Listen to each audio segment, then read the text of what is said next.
Hi, and welcome back to Wisconversations. Today our guest is Elvis Cordova, Vice President of Policy and Advocacy for the National Recreation and Parks Association. Elvis has also worked as a Deputy Undersecretary at the U.S. Department of Agriculture under Barack Obama, and he's also done consulting work for the United Nations. Welcome to the show, Elvis. Thank you very much, Eric. Pleasure to be here. Thanks for having me. So before we really jump into the interview, I was wondering if you could provide some background information on where your story begins and how you got to the place where you are currently. Yeah, absolutely. What's defining about me is that I'm the child of immigrants. My parents immigrated from El Salvador. And although I was born here, I was born in the U.S., we moved when I was about 1. And shortly after we moved, the Civil War broke out in El Salvador. And so no parent ever wants their children growing up in such conditions. And so we relocated to the United States. And I think, the memories I have of immigrating to the United States are fond ones, right? I remember being welcomed. I remember there being, services to help us integrate. I remember learning English. I'm a native Spanish speaker and being able to be bilingual and being able to learn. So from an early stage, to me, the United States was a great place because it provided us safety from, this war-torn condition that we were growing up in. And they were very welcoming. And so to me, I was, we went through the public school system. I was the first one in my family to go to college. And I was able to attain scholarship and student loans to do that. And so I always saw that as an investment in me. And like any investment, I had to provide a return. And so to me, that return became public service.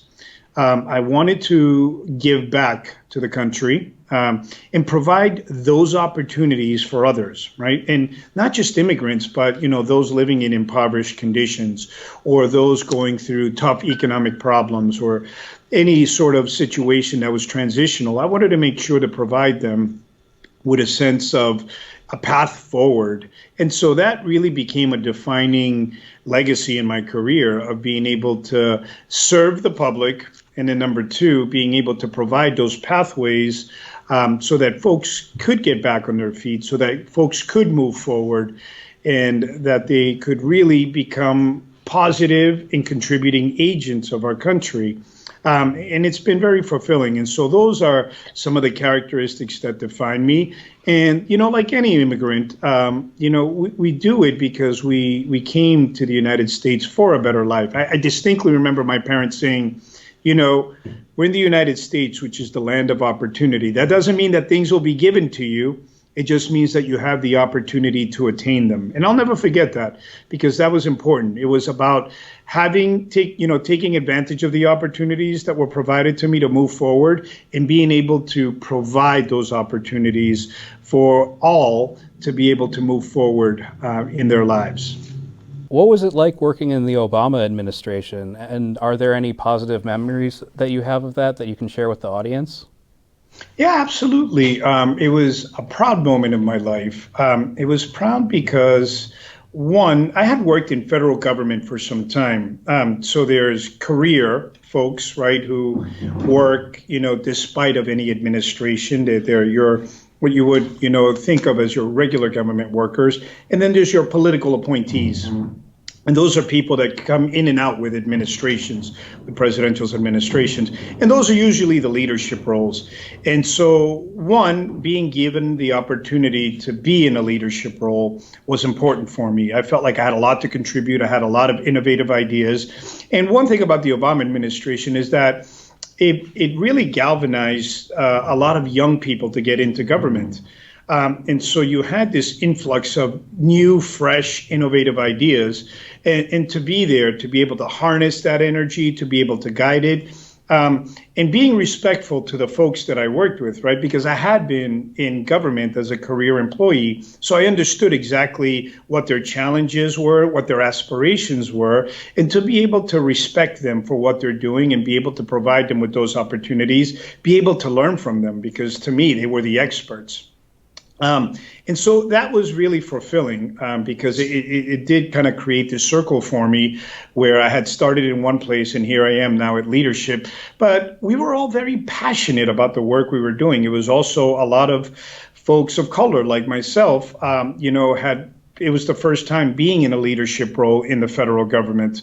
And so it was important for us to be able to represent our communities, having that cultural understanding of what, the Latina community needed, an immigrant community needed, was important because I could represent that and I could, do it justice in terms of I understand their needs. And so we can craft our solutions and our programs to address those needs. But at the same time, I learned about many other communities. I learned about Indian country, right? The Native American community and, their challenges and struggles, as well as Asian American communities and as well as rural communities. I worked in the agricultural sector and, I had this preconception of what farmers and farmers' lives were, which is a misconception, right? It was what I had been fed on, watching TV and media. But when I got there and I saw what the reality was and their challenges and these are some determined people who feed us every day. And so learning from them, and they are astute business people. A lot of them, are just my admiration goes out to them because of the business operations and decisions that they have to make. So learning from them, and above it all, I had mentioned before, how do we create a pathway for folks to be able to thrive? Rural America was facing some tough challenges, and sometimes they're forgotten. And so it was our job to really be able to take what we learned and apply it. And more I learned that, our struggles aren't all that different. They might take on different scopes and they might take on different faces, but our struggles are all the same. I mean, we're all trying to, provide a home. We're trying to, provide nutrition. And we're all trying to provide a better life for our children. These are common themes that united us. And so to me, it was a pleasure to learn, a pleasure to teach, and a pleasure to serve in that leadership role and be able to provide my input. It's the proverbial, I had a seat at the table, and now I could, provide a voice to those communities and those groups of folks who sometimes didn't have those opportunities in the past. Yeah, that must have been really cool to be able to meet with all those people and have such an influential part in, the Department of Agriculture, and just being able to go out there and even meet with the farmers and stuff. Like, I personally, being from Madison, I actually don't really know too much about what farming actually on a day-to-day basis entails. So it must have been pretty interesting to, oversee all of that. From your perspective. It was.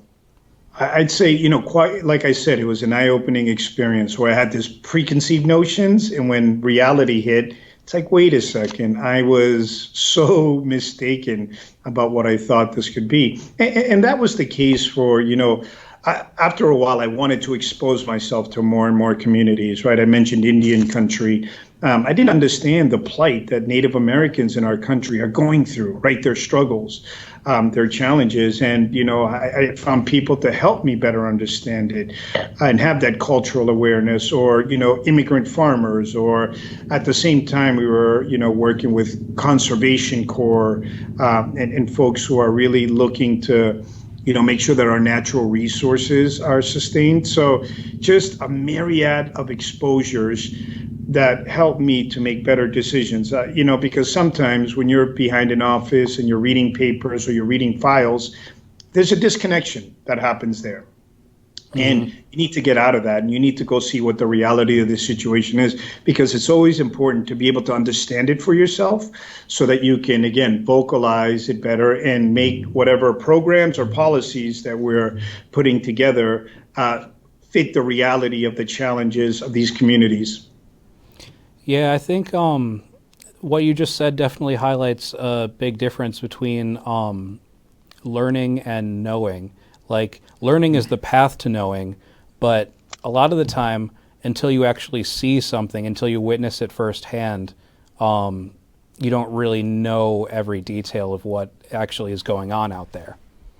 Absolutely. Said it right. So I noticed that you also did work for the UN, consulting work for the United Nations, and I was wondering if you could tell us a little bit more about that and what types of work you did there. Yeah, absolutely. That was while I was in grad school. I went to grad school at New York University. Again, like another barrier that I was able to break through was, getting a master's degree, right? The first one in my family to do so. And so New York University had just established a partnership with the United Nations where we had what they called the Capstone Project. And so we were essentially consultants for the UN to put everything we had learned into practice. And so that was fascinating, right? Because you want to talk about diversity, right? You have international diversity here, but also diversity of approaches to problems and issues. And the project we were working on, I was on a team that looked at countries in Southeast Asia, right? It was the Association of Southeast Asian Nations, ASEAN, similar to, how we have or what used to be NAFTA. And so it was this trade bloc. And we were looking at what we call soft infrastructure, which means what are the different entities and different processes that exist within civil society, which is a fancy way of saying in their government, right? Whether it be, clear rules and regulations, whether it be part of the World Trade Organization, whether they have anti-corruption methods, whether they have universities that feed into, the different sectors to provide an educated workforce. So that's what you call soft infrastructure versus the hard infrastructure, right? Which is your bridges, your roads. You needed those to be able to trade, but you also needed the soft infrastructure into place. So we looked at Southeast Asian nations where, they had countries who had this soft infrastructure in place and countries who didn't. And what we found was that those countries that had it in place had a much better trade development. They had much better economic performance and then better economic living standards within those countries. And so places that didn't were struggling, right? And so it really began to show that civil society, right, the rules and regulations, the, associations that you're part of, the academic and being able to, have an educated workforce matter. They make a difference. And they as an overall, help out the greater economy. And so it made the argument that providing the most for all was the way to ensure that you had greater wealth distribution and greater quality of life for folks. Yeah, I think a lot of countries, as they become more developed and, as wealth starts to spread, a lot of countries seem to forget about the bottom line, which is just the people that don't have the means to, acquire the capital to protect themselves and get what they need to survive in a competitive economy. Yeah, absolutely. I mean, part of that soft infrastructure was like the banking system, right? The transparency of rules, right? I mean, think about it. If you're going to ship your products, whether they be agricultural products or, merchandise to another country, you want to make sure that, the banks over there are running, an honest transaction there. So you're getting paid as the exporter, right? And so that trust is important. That trust between trading partners, that trust between governments, and ultimately that trust between people. It's very important to establish. Naturally, the COVID-19 pandemic has affected a lot of us from all walks of life. And I was just wondering, how would you say the COVID-19 pandemic has affected your work?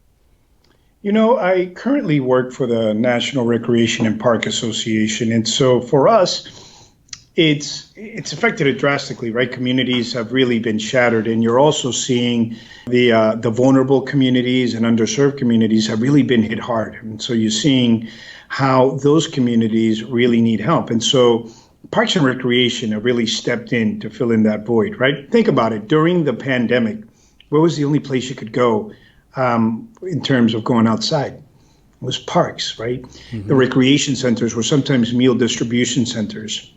Sometimes they were the only where you could go get COVID testing in a certain community. There were places where, the virtual schooling took place, right? And the parks were places where we could go relax, we could go exercise, we could go connect with each other and with nature. And so, we've really seen how, this field, the Parks and Recreation, has provided incredible support to communities, all while, facing the challenge of having their budget cuts, having, less resources, but yet their services are just as important. They're essential. And, people think of them as amenities, but really Parks and Recreations are vital parts of a city and community's infrastructure.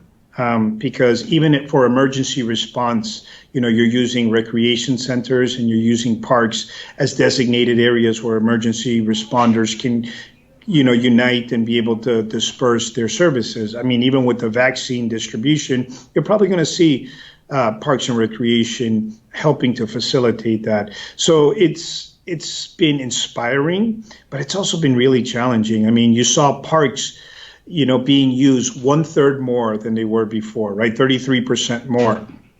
Really? But you're seeing their budgets getting cut. So it's a lot of work to be done, but it's meaningful work because it does help communities and it does give people that much needed space where we can go relax. And I mean, think about every time you've gone for a walk in nature or just to relax, right? And how parks were critical to that and how they lifted your spirit. And so I'd say Parks and Recreations have lifted the spirit of communities during the COVID-19 pandemic. I would absolutely agree with that.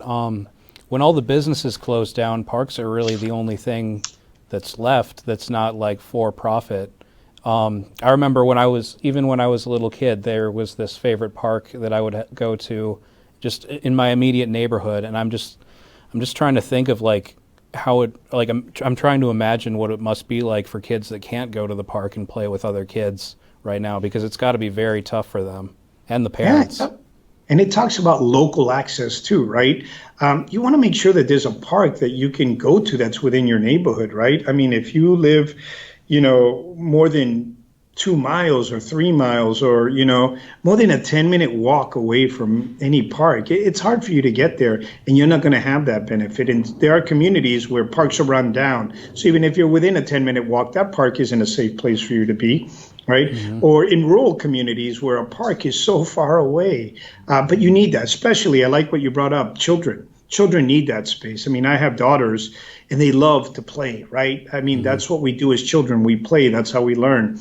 Exactly. And if we don't provide them with that, we're missing a very important part of our, growth stage. And so we want to make sure that communities can have that access to local quality parks and recreation centers. Absolutely. That is actually, I feel like once the vaccine comes out, parks are probably going to be even more of a important thing because, once people are less concerned about, being exposed to the virus, people are going to flock to the parks and the other familiar locations that they haven't necessarily been able to gather in large groups in before. During this time. We're social beings, right? We're social animals. We need to connect with each other. That's important. Even social movements, right? They happen in outside spaces. They happen, that's where we congregate, where we go and where we can talk to each other. And like I said, connect to each other and connect to nature. They're vital and essential parts of our communities and who we are as a nation. Absolutely. In regards to the recent uprising at the U.S. Capitol, do you believe that the people that were protesting there, and actually the ones that actually made it into the building. Do you believe that they were practicing their First Amendment rights, or does it fall under the category of something else? The First Amendment right allows you to be able to voice your opinion. I don't ever believe that it allows you to, break into some place or, use violence to express your opinion. I think, I can understand the frustration. Listen, I mean, there are many, things to be frustrated about at times like these, right? We're going through a pandemic, our economy is going through a lot of challenges, people losing their jobs. I understand. It's to me, it doesn't take courage to break in and destroy. I mean, that's an animal instinct, right? What takes courage is to be able to harness that emotion, that anger, and to be able to put it constructively into something. I mean, there are rules for, how a society functions, right? Democracy is while resilient, it is delicate. Right. And we need to understand that we need to take care of it. Right. It's delicate because it can break apart easily, as we have seen. But it's resilient because it takes all of us to take care of it and to move it forward. Right. And so channeling that anger and saying, you know what, I'm going to run for office and I'm going to, help create the rules and policies that are going to help that. I mean, that takes a lot of courage, to be honest with you, to put yourself out there. That takes a lot of, energy. It takes a lot of foresight. It takes so much more to be able to dedicate yourself to something like this than the easy act of getting angry and destroying something, right? And so it was really disturbing to see what happened. One, because I believe in government. I believe that it can work. But again, nothing is given to you. You have the opportunity to create it. And so the opinions of those folks, they have every right to their opinion. What they don't have the right to do is then begin to destroy and dismantle this incredible system of rules and that we have in place. I mean, think about it this way, right? Rules are so important, right? Rules are kind of the structure, right? Your body itself needs a structure, it needs a skeleton. Without that skeleton, you break one of your bones, it begins, the whole body begins to fall apart. Think of your house. Right, your house has a frame, it has a structure, right? Or think about sports, something we can all kind of agree on, right? Sports has rules. Imagine if at 1 second everybody stopped playing by the rules and just started creating their own rules. Then the organization of the game, the savory, the best part of the game, which is the competition of it, falls apart, right? And so if we don't respect the rules, then, we're not really allowing ourselves to enjoy, the fruits of our labors, right? Or we're dismantling the structure that keeps us together. And so it's very important that we keep that in mind, that our democracy is fragile. And to, the opinions of folks, I'll say this, listen, it's important that we, have a dialogue and that we learn to listen to each other. I think we've forgotten that important aspect of it.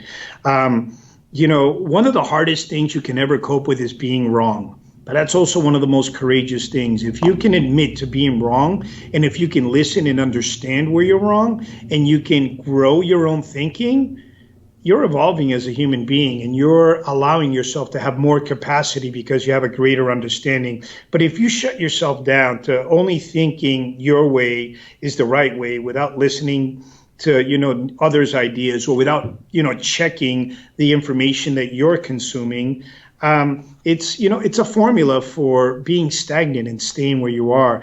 And so, again, I think the folks, their voices, sure, they have they have their First Amendment rights to be able to, air out their grievances.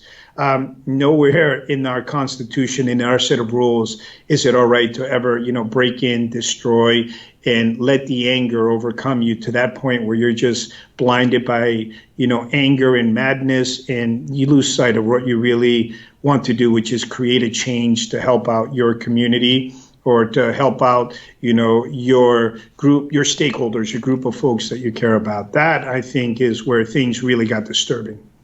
Absolutely. And, I don't think anyone's community really benefited from what happened at the Capitol. A lot of the people that were there, they're getting in trouble now with like the FBI and, the American legal system because they weren't supposed to be in there. And if they had decided to, put the work in and maybe run for office like you were suggesting, or get involved with like a protest or like advocacy just outside the building, that would have been a lot better than just breaking in and having their whole lives ruined from that point on, just because the anger overcame them. Yeah, absolutely. I mean, it's again, I can understand there are so many things that can be frustrating about government, right? At times, I fully understand that the rules aren't always, the fairest. And I think that it takes us, again, to participate in government to make it work. And that's important because that's how the system keeps on growing. And so, I encourage everybody always, let's learn to listen to each other. I don't have to necessarily convince you. The name of the game is not to convince you. The name of the game is to listen, to have an understanding of where you're coming from, and to some extent be like, you know what? I can connect to that point. Here's how I can connect to it because I'm having another struggle. And that sense of, common respect can really take us far and can, really move us forward, as it has for the past 200 plus years that this country's been in existence, right? It's a democratic system that has, it survived one civil war and it survived many other conflicts. Because these rules, for the most part, have been designed to be changed and be malleable and be able to be adapted. And they also are designed to have public, participation in it. And so that's, important to keep in mind that, our democracy has lasted long, but like anything beautiful, whether it be artwork, whether it be, music, whether it be a statue, whether it be children, it's fragile and it can break easily. And so you have to take care of it and you have to give it its due attention and you have to invest the time and energy into, making sure that it evolves correctly. And that's the beauty of it, I think, that we've lost sight of. I think that if we can just sort of just learn to listen to each other again, like you were saying, we can start to rebuild with this new administration.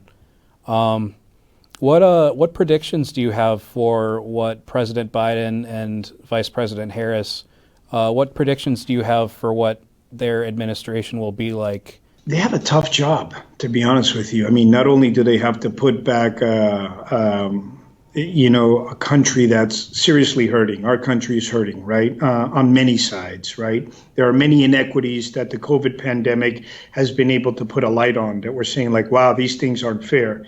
And we have to do the work of making them as fair as we can. And these inequities have been there for generations. So to think that we're going to be able to take care of them in one generation, let's not fool ourselves. It takes dedicated work, but we have to establish the right path forward to be able to address these issues, to be able to bring in the right people to, help understand what the heart of these issues are and how to move them forward. So, there's obviously the COVID response. There's an economic stimulus or new economic pathway that we have to take to help small businesses, to help, all of those folks who've lost their jobs, right? That's going to take a lot of work. There's climate change, right? I saw a statistic today that the greenhouse gases and temperatures of the earth began regulating only because during COVID, so much had been closed down that the greenhouse gases weren't being emitted into the atmosphere. And, there's pictures I've seen of like waterways that were so filthy. And all of a sudden, after a few months of not being used, they were crystal clear. So that work of, protecting our public lands, protecting our environment is important work that we have to do. And at the same time, dealing with a lot of, the equity issues that are so pervasive. It's so many challenges that they're going to have to confront.